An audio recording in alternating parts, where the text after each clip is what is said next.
En esta mañana te deseo muchas bendiciones, que Dios te bendiga, que Dios multiplique tus fuerzas,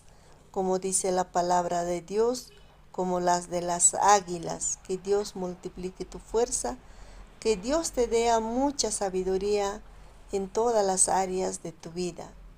En esta mañana la palabra de Dios nos dice en el libro de San Juan, capítulo 3, versículo 16. Porque de tal manera amó Dios al mundo, que ha enviado a su Hijo unigénito, para que todos que en Él crean no se pierdan, mas tengan vida eterna. La palabra de Dios en esta mañana nos habla a ti y a mí, y nos dice la palabra que Dios